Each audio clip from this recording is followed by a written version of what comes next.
For decades, princess and embodied duty in silence, overshadowed by louder titles and tabloid dramas. But in one carefully choreographed moment at Windsor, that silence broke, not through words, but presence, taking Camilla's place in a ceremonial role the queen consort has long held, and wasn't just filling a gap, she was being elevated. For many, the shift felt earned. For others, it signaled a quiet reckoning. If you love getting the real story behind the palace walls, don't forget to subscribe to the channel and tap the notification bell so you never miss an update. Camilla's unexplained withdrawal, combined with Anne's new title and formal recognition, gave weight to what would have otherwise gone unnoticed. A symbolic handover from spectacle to service. In a family shaped by hierarchy and headlines, this pivot toward princess marked something more enduring, a return to the core values of the institution: loyalty, restraint, and purpose. It's not just a reshuffle, it's a realignment. This video unpacks how Anne's rise reflects deeper currents within the royal household, the role King Charles played behind the scenes, and why the monarchy is betting on quiet strength to weather its future. If you love getting the real story behind the palace walls, don't forget to subscribe to the channel and tap the notification bell so you never miss an update. Something shifted at Windsor. Something subtle, but impossible to ignore. Princess Anne stood where Camilla, queen consort, typically would. And that single visual, a quiet but deliberate role swap, sparked the kind of whispers that ripple far beyond palace gates. For a royal institution built on centuries of choreography and tradition, even the smallest deviation can send a message. This wasn't small. This was a reshuffling in real time. A pivot in power, executed without a word, but felt everywhere. Normally, a state ceremony of this kind includes Camilla by Charles' side, fulfilling her expected role as queen consort. But this time, it was Anne, stepping in, taking position, and not just physically. She was officially titled Her Majesty's Delegate, a loaded phrase in royal circles. That doesn't mean substitute. It means trusted representative. It means chosen. And Camilla? Gone. Not on holiday. Not delayed. Just missing. No explanation. No public schedule conflict. No palace clarification. Her absence spoke louder than any official announcement could. Cue the speculation. Was she ill? Possibly. But then why the silence? Why the timing? Why the sudden tightening of her circle and the reports of staff quietly being removed? You don't purge a leadership team over the flu. And you don't hand over state duties to another senior royal unless it's meant to say something. Loudly, clearly, strategically. That's exactly what this felt like. A controlled shift executed behind the scenes, revealed in broad daylight. Charles didn't just replace Camilla for one event. He elevated her into a role that challenges the current hierarchy. And in doing so, he shifted the palace narrative away from the theatrical and back toward the dutiful. A realignment that didn't need to be explained, because the optics said everything. For decades, and has operated in the shadows of louder royals. While others made headlines and made schedules, while others gave interviews and gave speeches. No drama, no spin, just relentless service. She was never chasing relevance, but somehow it found her, and now, without ever asking for it, she's become the monarchy's most visible symbol of stability. This wasn't just about who showed up at Windsor. It was about what that appearance represented, a deliberate recalibration of royal influence, a pivot away from spectacle and towards something firmer. And isn't the flashiest royal, but in moments of uncertainty, she's the most trusted. That trust has now been formalized. Because let's be honest, Camilla's role has always been a balancing act. Her rise to queen consort was controversial from the start. It required years of image rehab, public reintroduction, and strategic PR. But even with the title, her position was never bulletproof. It relied on careful optics and continued presence. So when that presence vanishes, and another royal steps in with the full blessing of the crown, it's more than a substitution. It's a potential dethroning, done politely, silently, and permanently. And the context around it all only fuels a fire. This didn't come out of nowhere. Internal negotiations had reportedly been happening for weeks. Staff reshuffles began quietly, aligning with Anne's new responsibilities. The palace didn't put out statements, but it didn't deny anything either. And in royal terms, that's confirmation. Because silence from the palace doesn't mean confusion. It usually means calculation. Even the royal family's body language said as much. William and Catherine were present at the ceremony, offering what many interpreted as visible support, not just for the event, but for Anne's new role. They didn't overshadow her. They flanked her. That positioning wasn't random. It was visual alignment. A message. This is where we're going. Anne, Catherine, and William. The unspoken trio. Quiet, competent, controlled. The future the monarchy is trying to sell. And then there was Harry, the ever-distant, yet somehow always in-frame royal. He didn't make a statement, but he didn't have to. A cryptic post appeared from a low-profile account linked to his circle. An old photo of him with Anne from childhood. The caption? A vague quote about truth and silence. Interpretations flew. Was it support? Was it a subtle dig? Or just another reminder that even exiled royals still have their eyes on the... It was subtle, yes, but it was timed too closely to ignore. Harry and Anne have always had an unspoken bond, while other royals froze him out and remained distant but neutral. That neutrality now feels like a quiet alliance. And in moments like this, a single photo says more than a public statement ever could. But it wasn't just family watching. The international reaction was almost immediate. Commonwealth leaders and global press didn't question emplacement. They welcomed it. In fact, many viewed it as a long overdue shift toward a more stable public face of the monarchy, in an era where scandals threaten royal relevance and represent something priceless, consistency. And that's exactly what the monarchy is selling now. Because this isn't about charisma anymore, it's about control. And values, service, duty, discretion are the exact traits a crown needs to highlight right now. And her sudden elevation isn't just a compliment to her. It's a quiet critique of what came before. The message is simple. No more dramatics. No more risky PR games. It's time to reset the tone. And yes, the timing is impossible to separate from the internal struggles. Charles, navigating the pressures of early kingship, knows he needs a new blueprint. Camilla may have been part of the coronation narrative, and is the one being written into the long-term plan. This shift reflects that. Not officially, not in headlines, but even in statement afterward echoed that tone. It was brief, focused, no glamour, no reflection, just a direct comment about service over spectacle. A line that might as well have been directed at the institution itself.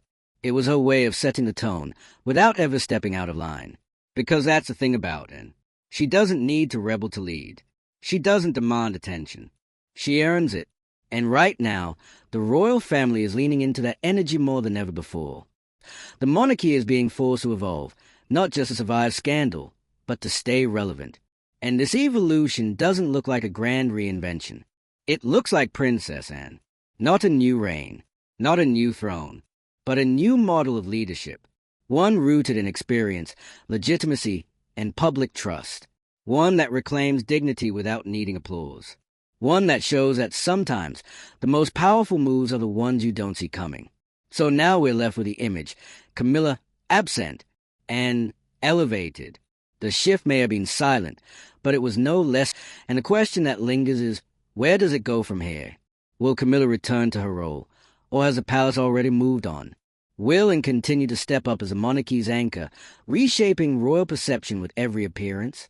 Or is this a transitional moment, one that signals a broader redefinition of what royal leadership looks like? Whatever happens next, one thing is clear. The old hierarchy is cracking, and in its place, a new structure is rising. One that doesn't rely on titles alone, but on... Let us know what you think. Was this a quiet power play, a soft exile, or the start of a new royal era? Hit the like button if you caught the shift before the headlines did. Drop a comment with your thoughts on Anne's new role, and make sure you're subscribed for more deep dives into the unspoken drama behind palace walls. This one's not over. Not by a long shot. And just like that, Princess Anne, once the spare of a spare, has become the crown's most essential piece on the board. What we witnessed at Windsor wasn't some ceremonial hiccup. It was a calculated transition of power wrapped in silk gloves and royal protocol. One that didn't need headlines because the silence said enough. The empty chair, the reassigned role, the unmistakable symbolism, every bit of it pointed to a deeper shift inside the monarchy. A slow, Precise replacement happening not with a bang, but a bow. For years, Camilla had been gradually eased into visibility. Every photo op, every public engagement, every awkward grin. It was all part of the palace's long game to make her palatable, to rewrite the past, to transform the other woman into Her Majesty the Queen Consort. And for a while, it seemed to be working. Because you can't spin public perception forever. At some point, the performance has to match the weight of the title. And when the crown was finally passed, it became obvious who was carrying it and who wasn't. Camilla's disappearance at this event was glaring. Not because people were missing her, but because it felt deliberate, a strategic absence. The kind of no-show that only makes sense when viewed in the context of power dynamics, not illness or inconvenience. The optics were devastating. You don't just get replaced at a state ceremony if things are going fine. You don't quietly retreat while another royal assumes your duties with an upgraded title unless the wheels have been turning behind closed doors. And you certainly don't purge your staff unless you're either preparing for a new phase or being pushed out of one. And let's not forget the role King Charles is playing in all of this. This wasn't in seizing an opportunity. This was Charles clearing a path. His fingerprints are all over this shift. And while the palace may never confirm it, the message is clear and is now his most trusted ally, his right hand, his delegate. It's no secret Charles has been under immense pressure. The early stages of his reign have been rocky. Public opinion is divided. The global relevance of the monarchy is slipping. He knows he can't afford to rely solely on legacy or on individuals whose positions are fragile, no matter their title. What he can rely on is, and because she's the one royal who has never wavered, never misstepped, never chased, she's not here for the PR. She's here to work. And that's exactly what the monarchy needs right now. Charles sees it. The Commonwealth sees it. And, more importantly, the public sees it. And showing up where Camilla usually stands wasn't just a substitution. It was a realignment. A subtle but decisive announcement that the monarchy is evolving. That appearances aren't enough anymore. That stability and duty outweigh heritage and headline management. It's fascinating that the palace didn't say a word. No statement. No spin. No explanation. And that's how you know it's real. Because the royal family only comments when they want to kill a story. When they want it to die quickly, without oxygen. This, they let it breathe. They wanted people to see it. They wanted the public to connect it, and the reactions have been telling. Royal watchers immediately noticed the shift, but it wasn't just media, and insiders who picked up on it. Ordinary people, long-time skeptics of the monarchy, even non-Brits, everyone saw the significance. The silence only amplified the symbolism, and, with her weathered posture and trademark no-nonsense energy, looked like someone who had nothing to prove. And that's a trick, because when you walk into a room not needing to win people over, you've already compare that to Camilla's legacy. Her entire trajectory has been about earning the public's favor, climbing uphill, reshaping narratives, avoiding landmines. But you can't rebrand forever. Eventually, the institution has to ask, who do people actually trust? And in that quiet ceremony at Windsor, we got the end's rise as fascinating not just because it deserved, but because it's happening at a time when the monarchy is being forced to change. It's no longer enough to be born into the right family. That's the irony. The very institution built on bloodlines is now trying to reinvent itself by centering character. And then, she's shown up for the monarchy more than almost anyone. Decades of service. Zero personal drama. No palace leaks. No tabloid flirtations. Just relentless, loyal work. The royal family is now leaning on that credibility like it's oxygen. It's also why Catherine and William are quietly falling in step behind her. This isn't about deference to age. It's strategic alignment. Catherine, especially, has been careful about when and how she aligns herself publicly. She doesn't waste gestures. So when she appears alongside and with full body alignment, shoulders squared, posture mirrored, it signals unity. She's not just supporting Anne. She's endorsing the shift. And that's the part that might sting for Camilla. Because if the future queen and king are aligning themselves with someone else's leadership energy, it means the transition isn't just symbolic. It's institutional. It's being baked into the next generation. This goes deeper than just Camilla stepping aside. It's about the entire tone of the monarchy being reset, from spectacle to service, from image to substance, and didn't inherit her moment. She owned it, and now the palace is moving in that direction, too. And that quiet photo from Harry? It just adds another wrinkle to the narrative. Harry isn't random. Even when he's not saying anything publicly, he knows how to signal where his loyalties lie. That childhood photo of him with Anne, posted anonymously, with a vague caption about silence and truth, wasn't a coincidence. It was a soft rebellion, a coded nod, an I see you to the one royal who never played politics. Because for all his conflicts with the institution, Harry's never had an issue with Anne. In fact, her brand of no-nonsense consistency might be the only thing he still respects about. It also highlights how fractured the internal dynamics have become. Everyone is navigating their own role in this evolving structure. And as Anne steps forward, others are fading, whether by choice or design. Camilla's silence is loud. Her absence is a message. And the palace, by refusing to speak on it, is amplifying that message with every passing day. And, meanwhile, isn't saying a word either, because she doesn't need to. Her actions speak louder than any statement ever could, and that's what gives her power. This is a kind of transition that marks the beginning of something new, not with declarations, but with small, undeniable shifts, with one royal stepping into another's place, with the crown making moves quietly, strategically, and without public. So the next time we see in front and center, it won't feel surprising. It'll feel inevitable. Camilla may still hold her title, but make no mistake, the influence has moved, and in the royal family, influence is everything. Titles fade, public favor shifts, but the person the crown trusts in a crisis, that person becomes the center of gravity. Right now, that person is Princess, and yet, even as the dust settles from this royal shakeup, the full weight of what just happened still hasn't hit most people. Because this wasn't just about one event. This was a public rescripting of roles, slow, quiet, and razor-sharp. Windsor was a performance, but the rehearsal had been going on for weeks, maybe months, behind palace doors. Staff reshuffles, subtle PR pivots, key players being moved like chess pieces. And in the middle of it all, Princess emerging from the sidelines like she's been holding the entire institution together with a paperclip and sheer willpower. It's almost poetic. 4 years, she's been underestimated, referred to as the hardest-working royal like it's a consolation prize. Meanwhile, others wore crowns, graced magazine covers, and made headlines. But when the crown started slipping, guess who they turned to? Not the glossy figures. Not the ones who needed help staying upright.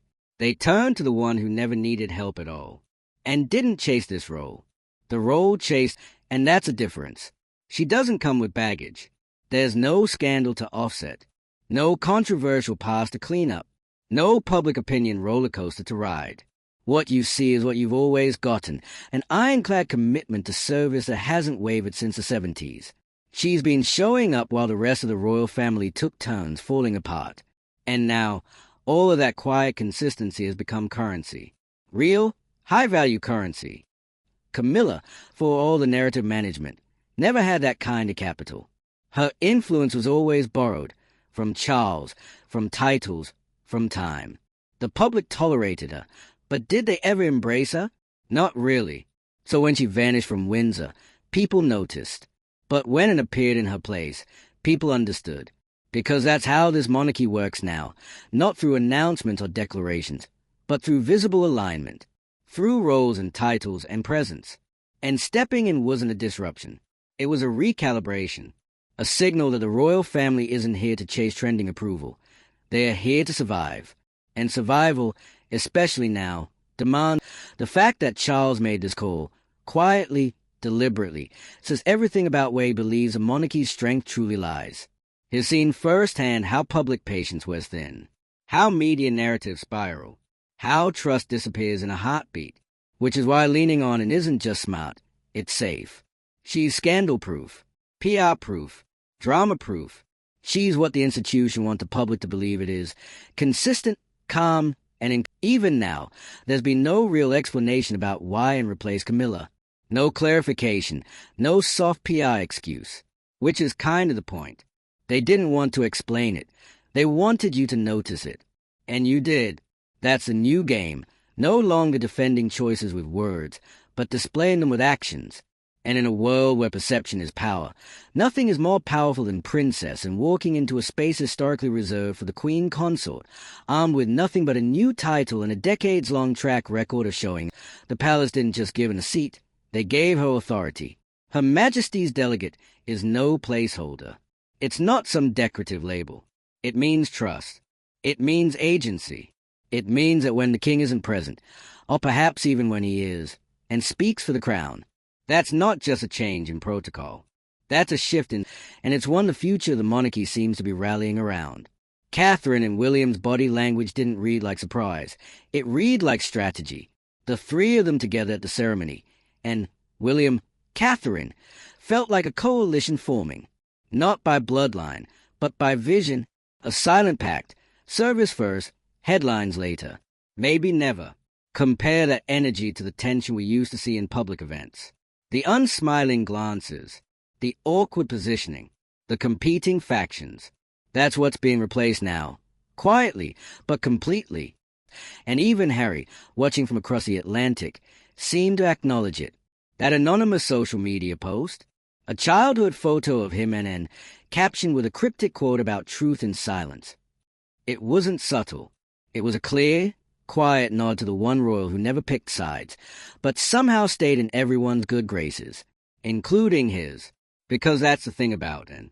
She doesn't take sides, she takes responsibility. She's not interested in palace drama, but she's always the first to show up when it's time to steady the ship. That kind of loyalty can't be bought. And it definitely can't be. So what now? Camilla's absence is still unexplained. Her staff is still shrinking. And the longer she stays silent, the louder the message becomes. This isn't just a pause. It's a transition. And then, she's already walking through the open door. This is how power shifts in royal circles. Not with declarations, but with decorum. Not through revolution, but through redirection. Titles may stay the same, but the influence behind them quietly moves on. And this time, it's moved into Anne's hands. Let us know how you see this playing out. Is this a graceful exit for Camilla or strategic repositioning? Was and always meant to be the monarchy's backbone, or is she just stepping in to save it? Drop a comment with your take. Hit that like button if you caught the signs before the headlines did, and subscribe for more breakdowns of royal moves you won't find in press releases. There's a new order forming, and we're here to watch it unfold.